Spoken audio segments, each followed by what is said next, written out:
We are delivering today the iPad, the new iMac, the iPod, iPhoto, MacBook Air, iTunes. It's a revolutionary mobile. He was one of the most creative and daring CEOs. A global icon who shaped the worlds of technology and media. For over 30 years, computers, music, movies, and mobile phones were transformed by Apple's Steve Jobs. He was a brilliant visionary. Few executives in history suffered such painful setbacks. It looked like Jobs was washed up and was a total has-been. Or enjoyed as much success. Steve, I love you! And Steve came back and began what I think is the greatest turnaround in the history of corporate America.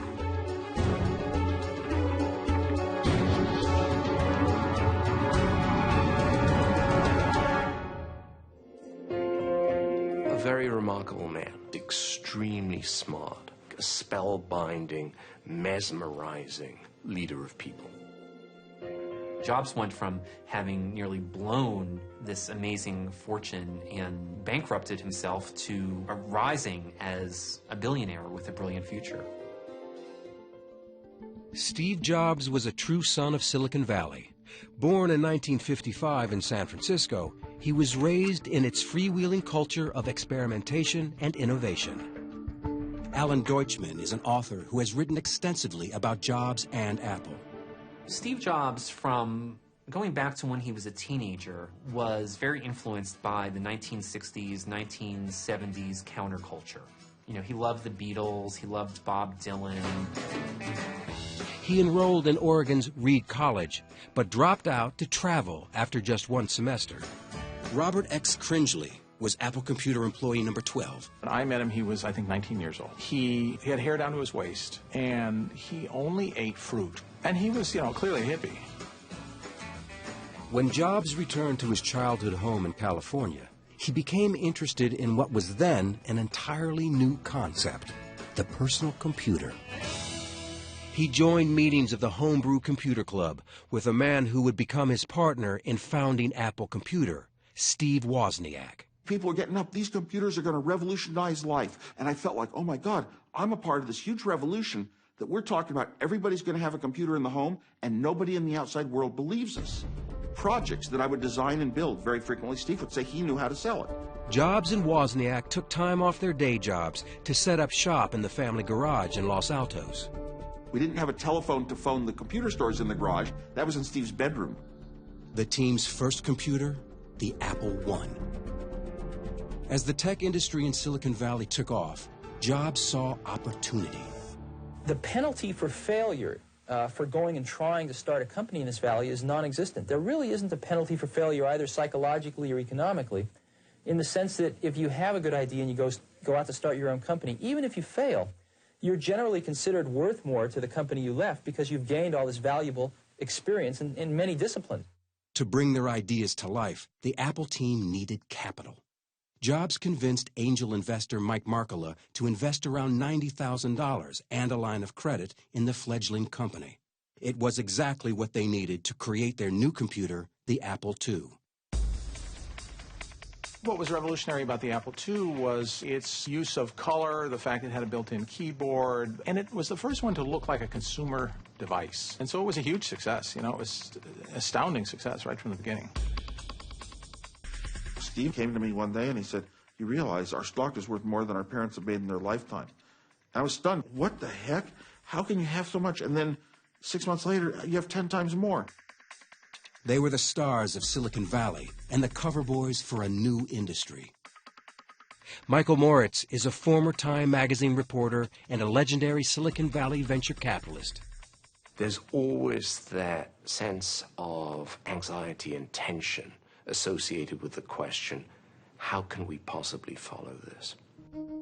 In 1979, in a stock deal reportedly worth $1 million, Steve Jobs was allowed access to Xerox PARC, the company's famed research and development laboratory. Jobs and his team saw the future here, the way computers would be used, including the use of graphics and a small device that had not yet been revealed to the outside world, a mouse. And you'd see 2 programs at once, and I was stunned. And you'd see 3 programs at once, and I thought, oh my God, once you have this machine, you're never going to want to go back. It's a one-way door. Your computers are going to be this way, and you'll never go back.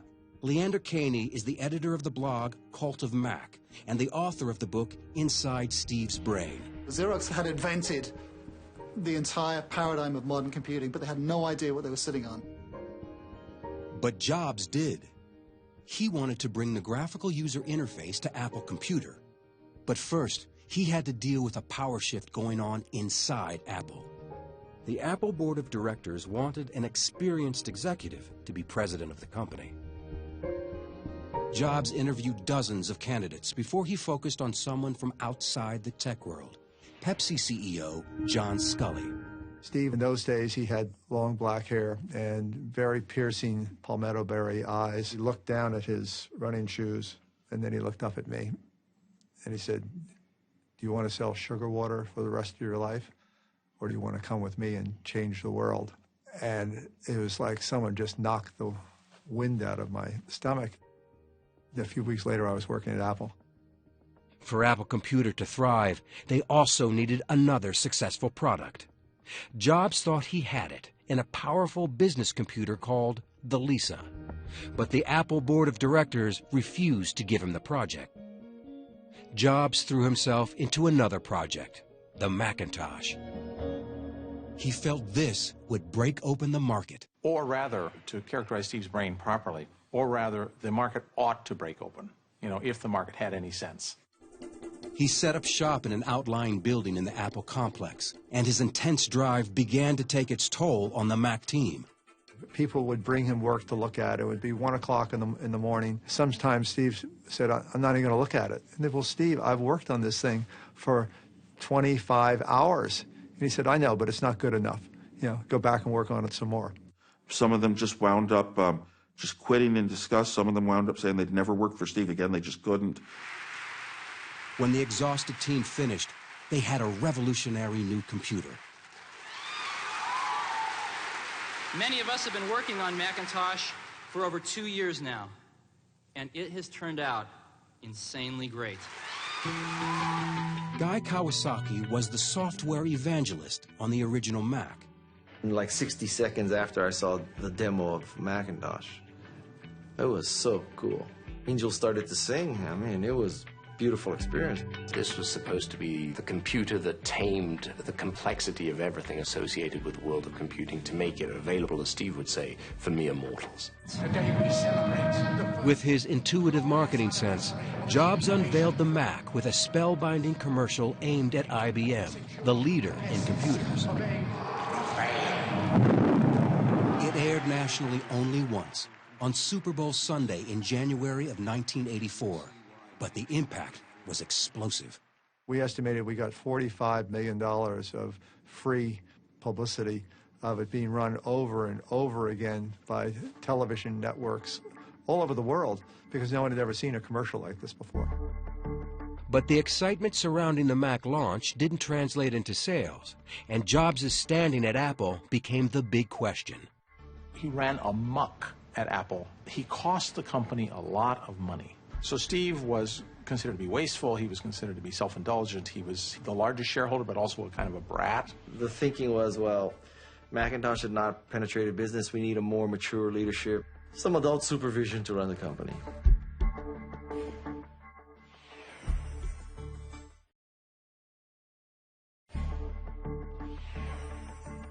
By 1985, tension at Apple rose as an internal power struggle threatened to tear the company apart.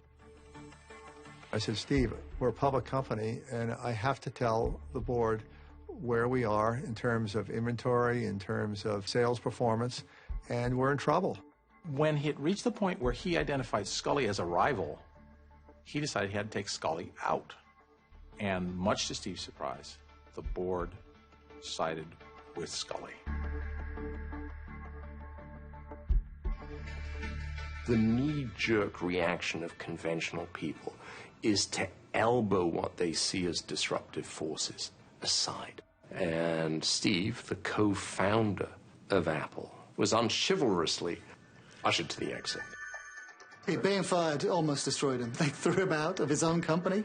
I mean, he thought it was unbelievable. Jobs quickly regrouped, taking 5 top managers to start a computer company called Next. There were all kinds of ideas, and it turned out that he wanted to go back and once again create the most insanely great computer, something that would help change the world. Very modest ambitions. The company struggled to find a market for its expensive new computer. Jobs faced a tough choice: abandon the computer or face bankruptcy.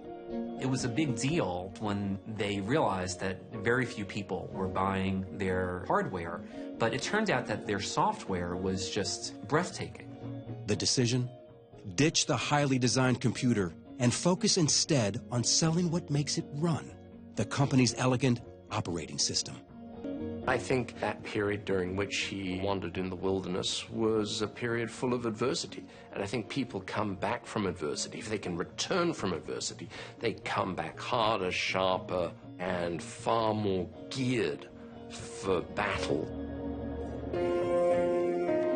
In a 2005 commencement address at Stanford University, Steve Jobs revealed for the first time some personal details about his early life. My biological mother was a young, unwed graduate student, and she decided to put me up for adoption. My biological mother found out later that my mother had never graduated from college and that my father had never graduated from high school. She refused to sign the final adoption papers. She only relented a few months later when my parents promised that I would go to college. This was the start in my life. He was raised by parents who adopted him. They were blue-collar, salt-of-the-earth people. They were good parents, but they weren't intellectuals. Later in life, he discovered that his biological parents were intellectuals, and his biological sister, she turned out to be a brilliant novelist, Mona Simpson. In 1991, at age 36, Jobs started his own family when he married Laureen Powell.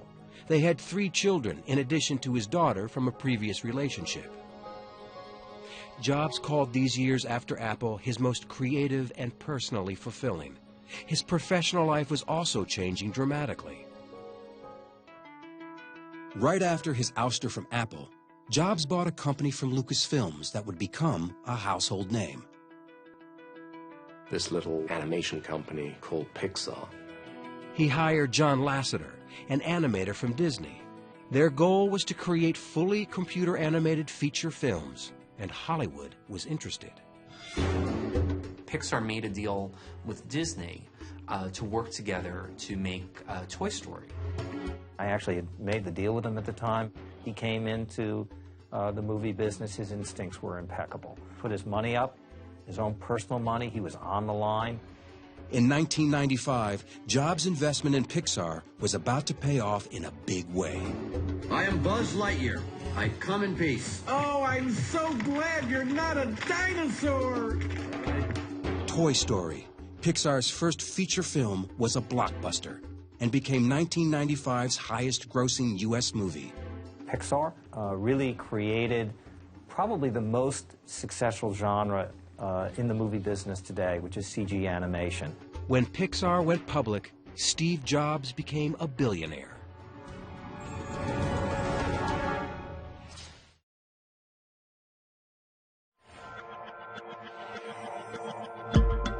It had been more than 10 years since Steve Jobs had been fired from Apple, and the drama and turmoil at the company continued to get worse. After Steve left the company, it lost its compass, lost its mission. It lost its founding spirit. Its products got old and stale. And during that whole period, Microsoft had gotten stronger and stronger. Computers running Windows accounted for nearly 80% of the market. Apple's market share could not break 11%. And their ousted co-founder was sitting on an operating system that could save them. They wanted Next's operating system. In an ironic and stunning turn of events, Apple Computer bought Next for over $400 million. We're going to be building our next generation operating system on Next technology. Selling Next to Apple, well, that's sheer genius. You just have to say, wow. Steve Jobs returned to the company he helped create and became interim CEO. And so there began what I think is the greatest turnaround in the history of corporate America.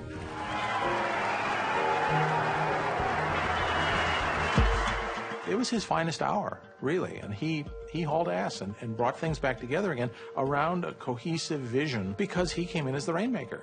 He called a big meeting in this big meeting room, and he says, you know what's wrong with this company? And everyone's too scared to answer, no one will say anything, and he goes, the products suck. They've got no sex in them. The comeback included a remarkable announcement.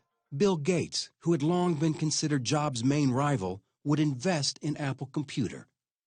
Microsoft invested $150 million in Apple to help save the day. That must have been the low point for Apple. I happen to have a special guest with me today via satellite downlink.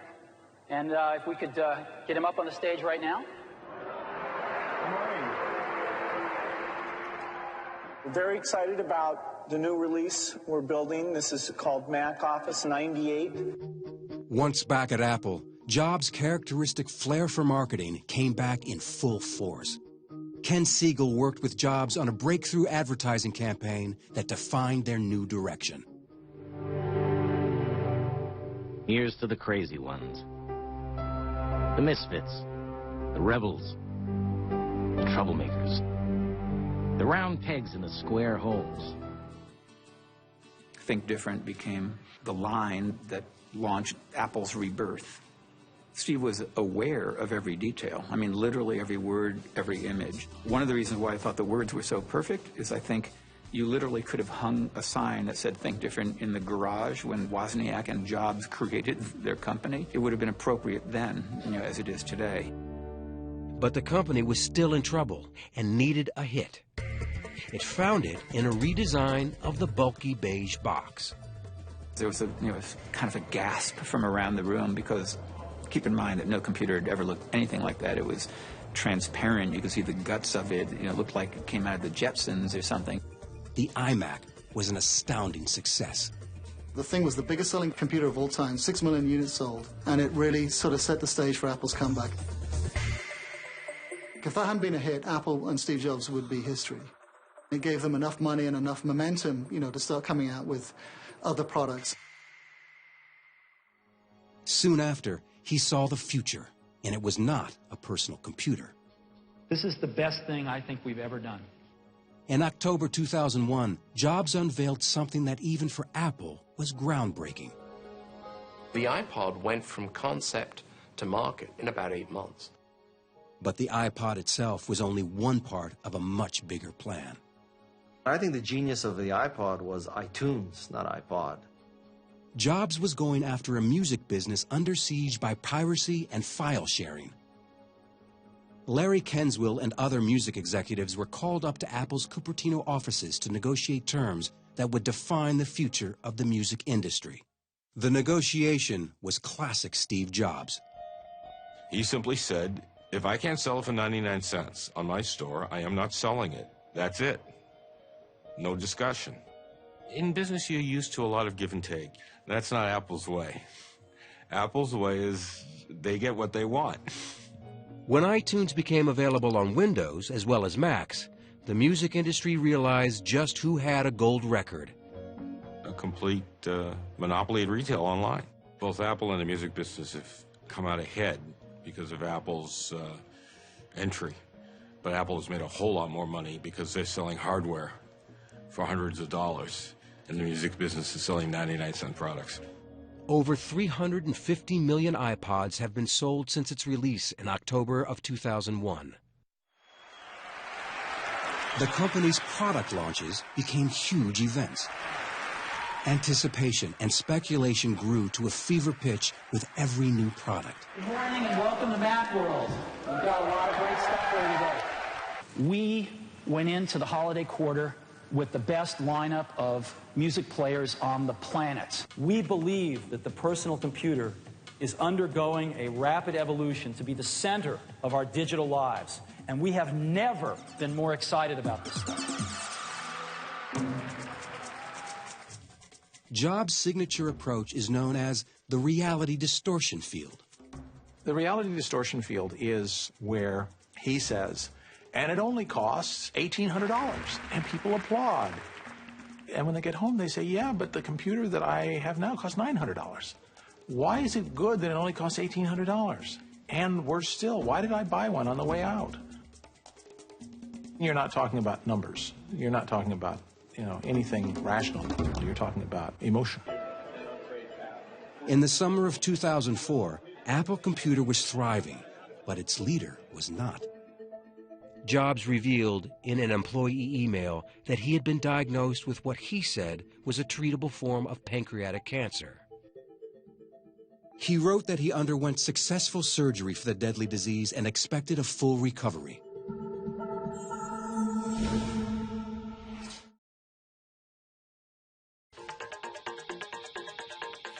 In 2007, after a frightening health scare, Steve Jobs was back on stage for one of the most important launches in Apple's history. It was a product Apple had been secretly developing for years. Is a revolutionary mobile phone. There was so much buzz about that. It was estimated to be worth $400 million. That's all you could read about from October through to January. There wasn't a goat farmer in Afghanistan that hadn't heard about the iPhone. Steve, I love you! It was far more than a phone. This is handheld computing. A year later, at an iPhone event in June of 2008, Jobs was noticeably thinner and frail.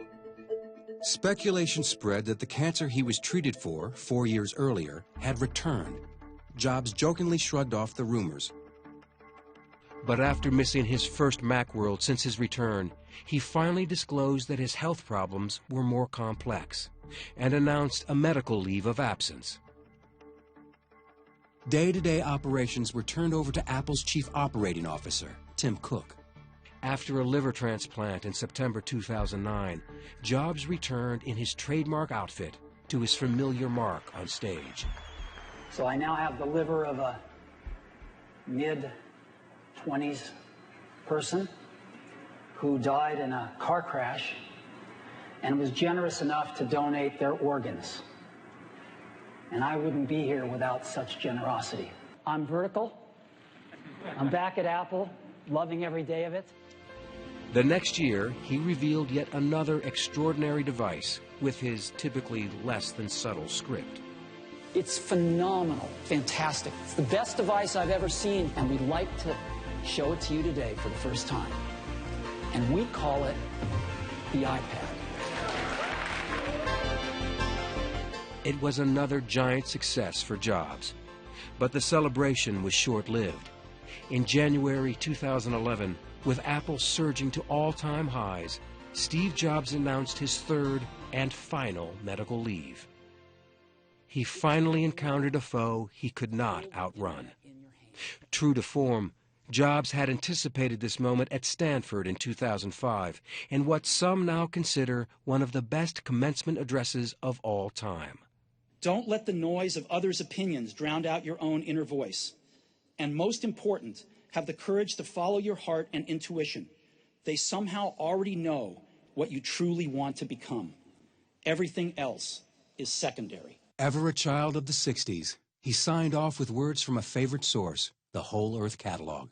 Stay hungry, stay foolish. Thank you all very much. Hey, Mr. Tambourine Man, play a song for me. I'm not sleepy, and there is no place I'm going to. Steve Jobs died on October 5th, 2011, at his home in Palo Alto. He was 56. At the time of his death, Apple Inc. was the most valuable company in the world. Crown of creation. So, and you could say, well, what's the big deal? Anybody could have done the Macintosh. Anybody could have done the iPhone. Anybody could have built in CD-ROMs into computers. Anybody could have put FireWire. Anybody could have done any of this. The reality is, nobody else did it. And so, that's the genius of Steve Jobs. Today until tomorrow. I think visionary is one of those words that gets abused, and particularly in Silicon Valley, when anyone wearing spectacles can be called a visionary. Steve is one of the very few people, I think there are probably only a handful of people in Silicon Valley since World War II. Maybe you can count them on the fingers of one hand who deserve that moniker. Steve is one of them.